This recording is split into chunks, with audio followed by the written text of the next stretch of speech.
One of the things that I think has really stood out to me over the last few years, especially with the Trump administration coming to power again, is the fact that large parts of the right wing of politics just don't care about their actions and the planet they're on. And that's both literally and figuratively. They literally do not have a fuss about the rest of the world as they plough through resources and kill indiscriminately.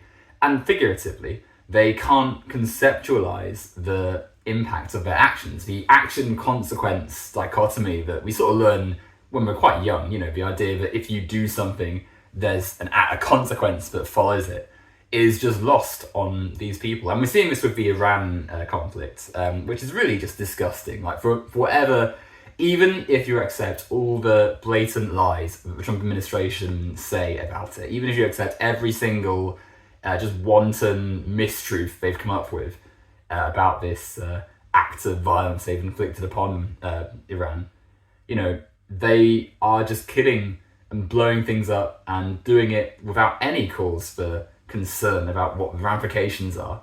They recently blew up a bridge, seemingly for no reason other than because it would look good in a headline. We're destroying Iranian infrastructure. And it's just ridiculous. It's a complete waste of resources. It's a complete waste of time. It killed people. It's now going to lead to serious ramifications for people who had no connection to whatever ostensible cause they've come up with for this conflict, other than destroying the Iranian infrastructure, which is just such a disgusting way to go about things over nothing. It's a complete waste of money. People in America are starving and dying and are having a rubbish time as the GOP strip away their rights and protections and public services. Also that the military can conduct pointless operations halfway across the world. It's a tale as old as time, and it's also just a recent development of the fascism of the GOP. They know that by doing these operations they are inflicting violence against the people they have constructed as the other, brown people, black people, people who aren't white in another part of the world that they've deemed inferior. And so this theatre of violence plays well at home. They get to market themselves as upholding American values, which is always going to be some campaign of violence against the marginalised. They are directly, explicitly connected to the military, industrial military complex, right? They get money. They get resources for lining their pockets, lining more accurately the military's pockets with the arms and resources to conduct this wave of terror attacks on Iran. It's outrageous that they can basically be in politics connected to organisations which construct and build arms and tanks and planes and all the other stuff that the military has now, and then use that to invent reasons for wars and profit from it. It's outrageous. It's really quite a disgusting way for our supposed free world, our supposed champions of justice and the pinnacle of democracy and stuff to be conducting themselves. And that's because it's not. No one wants this. The people who do are either, fossilized war hawks who just have these imperialistic fantasies about violence from America, or they are Americans who are deeply racist and have long-term fantasies about the destruction of brown people in the Middle East, in the wider sort of Asian population. The fact that the enemy they've constructed is Muslim, is Islamic, is one that sticks out because, there's no two ways about it. They clearly hate anyone who's Muslim because in their mind Muslim has been constructed as brown, as black, as non-white, as the enemy. The GOP share many of the same views as the people in the Iranian government who have genuinely constructed laws and written things which are harmful to civil rights and stuff. But they don't care. They share the patriarchal, anti-LGBTQ, anti-democracy ideas that that right-wing people in Iran do. It's the same problems the world over. It's just that these people are not white and so are constructed as anti-American and bad. And I think what really sticks out is the bad faith arguments that are being used. Pete Hegseth, who is a really disgusting man, coming out with all this nonsense about how they're championing justice and fighting for a safer world, at the same time as the constant overt BS about military dominance and how America are taking back what's theirs and how they control Iranian airspace and how America and Israel are all these amazing things. And it's just nonsense. It's not even true within the fantasy that they've created. And at every turn, they celebrate the death of human life. There's no justice, there's no democracy, there's no fairness whatsoever. It's a really revolting world to live in, I think, because you're going about your day to day. You're trying to act with any sort of principle and trying to think, okay, how can I be the best person I can for society? And then just the news is just a constant barrage of vile headlines. Just death, wanton destruction, and it's tricky to live with because you're sort of stuck thinking, okay, well, how can I overcome? How can I help?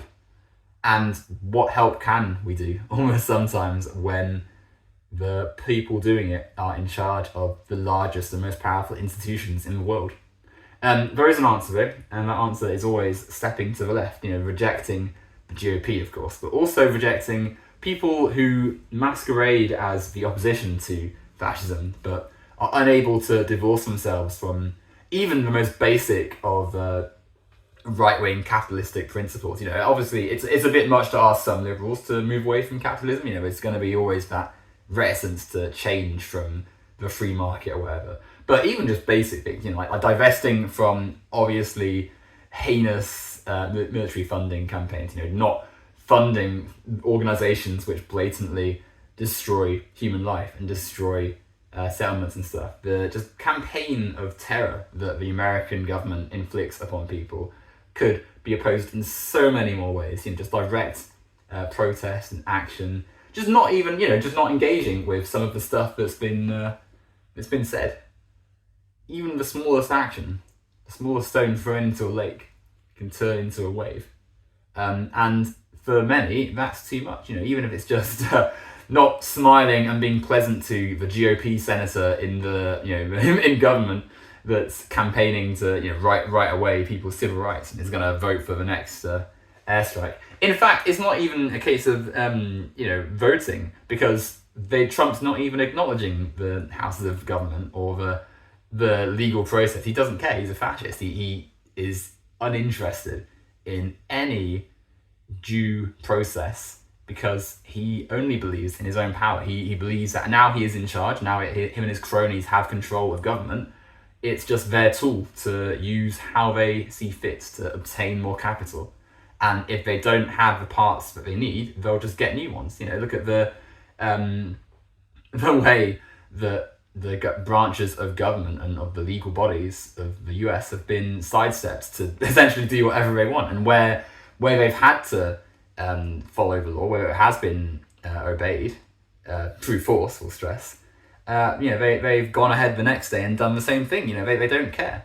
So I think that there needs to be almost a recognition that the right wing, certainly in America, but everywhere else as well, do not care about a functioning society anymore. They don't care about democracy. They don't care about any notion of justice or the idea that we live in a world that needs some element of cooperation. They just want money and wealth and power, and they're doing whatever they can to get it.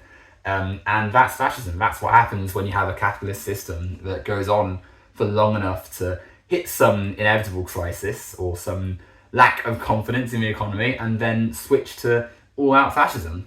And for those of you saying, oh well, it's not there yet, we're not Nazi Germany yet. Well, if you're in Iran and you've been blown up because you live near a bridge, or because you're in some tower block that looks nice when it collapses for American media, then yeah, you have, that is fascism. You've been killed because someone wanted more money, someone wanted more resources and power. So no, there's no argument now to be made against it. We are just in times of fascism, and we need to recognise that taking ourselves out of it will involve the divorcing of the right wing whatsoever, entirely.